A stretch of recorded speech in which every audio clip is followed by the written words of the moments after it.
Welcome to Simple Stocks Evening Futures video.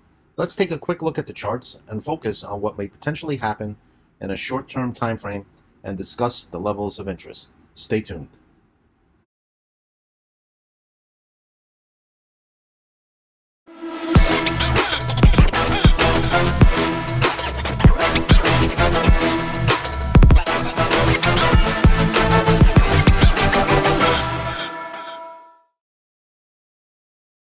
Here for Sunday, October 29th, leading into the Monday open of the futures. And right here, we have to take a bigger picture look here at the ES to kind of see where we're at.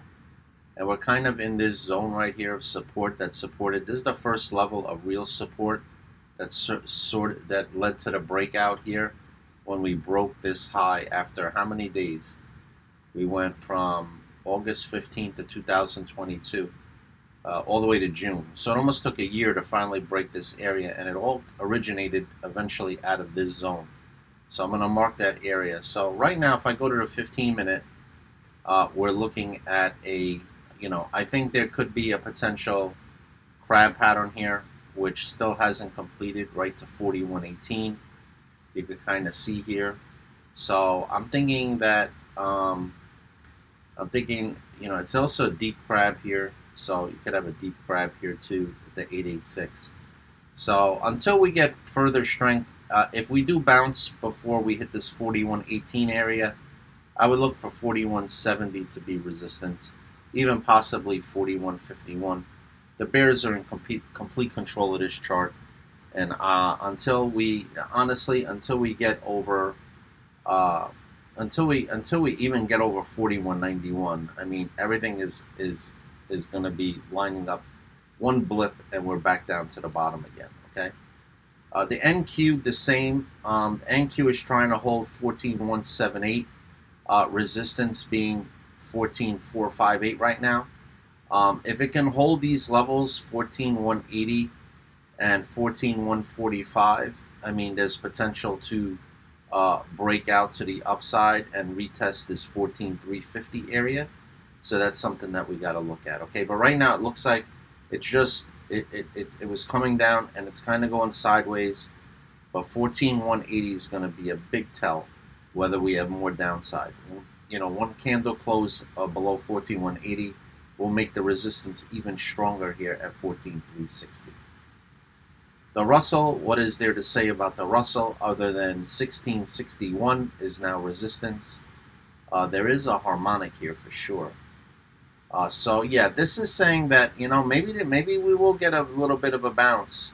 Maybe there is a harmonic that completed here. So this 1640 area. So maybe we do get a little bit of a. Last time the Russell led.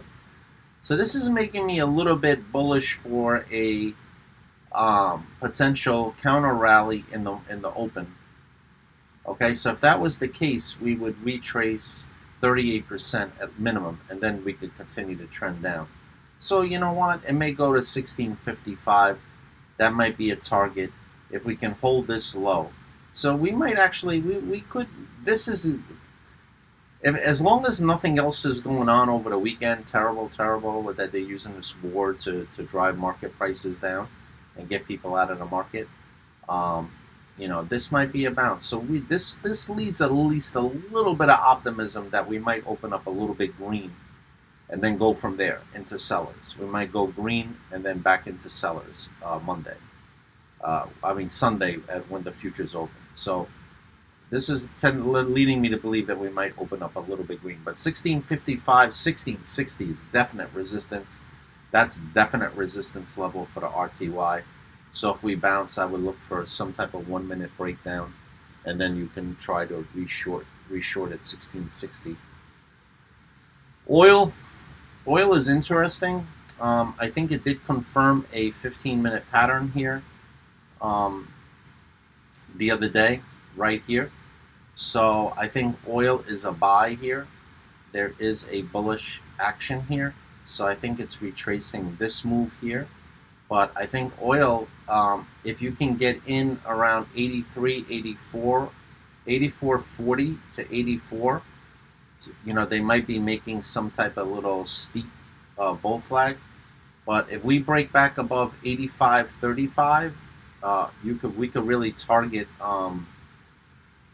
we could target 86 to 87, 86 to 87. So watch oil. This is bullish.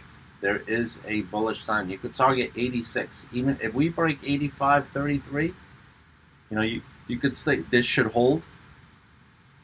Then this level should hold 84.84, and then potentially we could start targeting 87. So this is going to be high on my watch list. Oil. Let's go to gold. Gold, fantastic move, but it might be in need of a slowdown. Okay, I think, let me go to a 4-hour. I think we posted a chart in the room stating that gold has a pattern to 2030, right here. Okay, so that doesn't mean, though, short term it can't pull back. So maybe if the Russell opens up a little bit green, the futures opens up a little green, it might give us a dip buy here at 1995. Even better, the lower that this candle here confirmed that at least we're going to most likely hit 2027. Let's see. Yeah, you see how it hit that 1618 just perfect, and it bounced off. So 2030, it definitely is a possibility, okay, because it hasn't even got up to this 224 yet. So yeah, so just continue to look to buy the dip. Obviously the best price is 1975. I'm not sure it's going to get there. It may pull back and consolidate a little bit and then go finally, but it's looking great. It's looking great. And finally, silver. You could see here silver has resistance here at 24. I mean, that's all that's left for silver is to get over this 24 level, and then it could target. So you see it pull back here, which is normal. So we want to get at least a 38% retracement, which we got. So basically now silver, if it can hold this low of this 22.55 could be a buy level. But what I would be looking for, I'd be looking for a break of 23.29, 23.30. How about a 15-minute candle close above 23.30 might start to show that this low is strong at 22.57. Okay, but it has to get past this area, and maybe it'll run when after gold decides to pull back. But if it does do it, I mean, we're talking targeting up here in the 25 area. But it still has work to do. They could break it down further, sideways and down, come back to these buyers at 22. But right now, this is what I'm saying. If we get above 23.30, okay, pull back. This is going to be a stronger low here, 22.55. So this may play out more towards a futures video on Tuesday night, or it can happen right away. We'll see. Okay? So that's it for the futures, guys. So see you in the room. Bye-bye.